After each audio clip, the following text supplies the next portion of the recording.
Today's lesson is similar to yesterday's lesson, only today you're going to learn to describe events, concepts, ideas, or steps in a process using language that relates to time and sequence instead of cause and effect.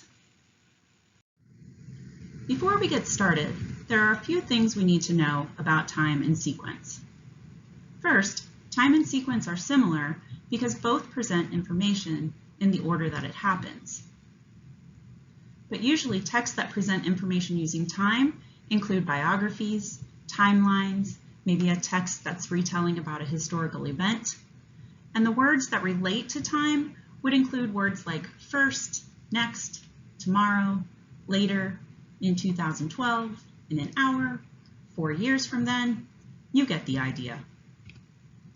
On the other hand, the type of texts that present information using sequence might be how-to books, recipes, or scientific processes like maybe the life cycle of a frog.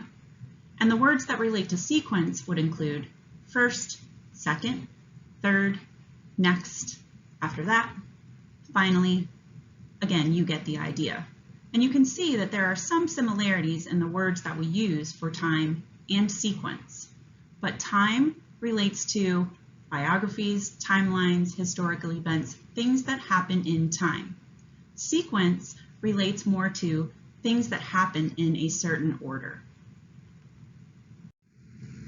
So let's get started by looking at a couple of ways that we might do this work.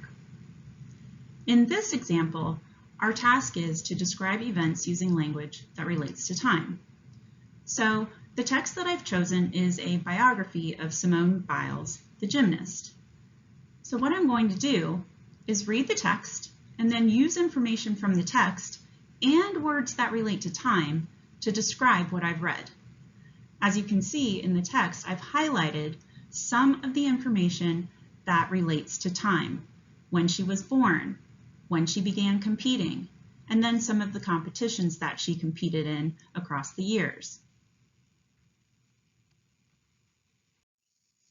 So remember, my task for this example was to describe events using language that relates to time. So what I've done is create a timeline that shows the events that happened in her life.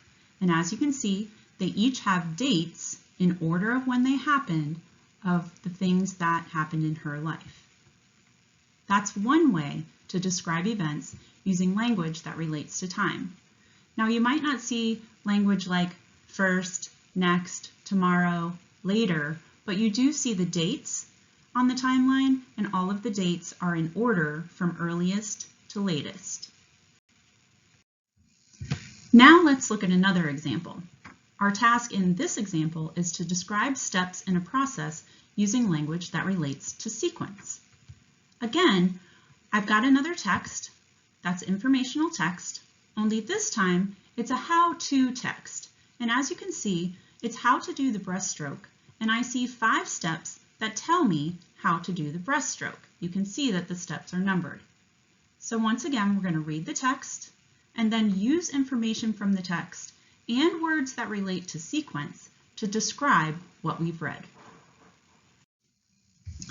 So here's my response to the task, describe steps in a process using language that relates to sequence.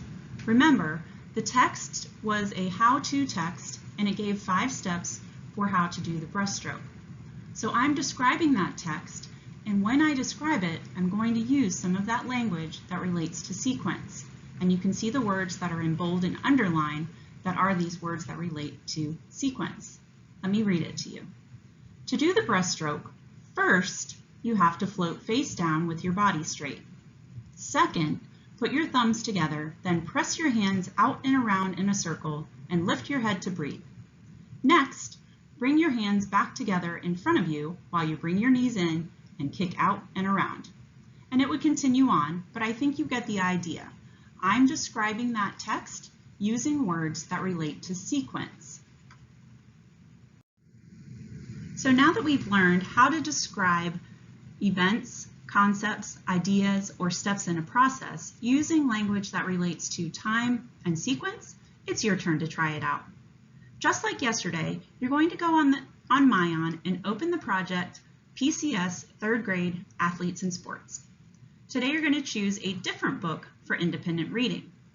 As you're reading, look for evidence of time or sequence relationships in the text.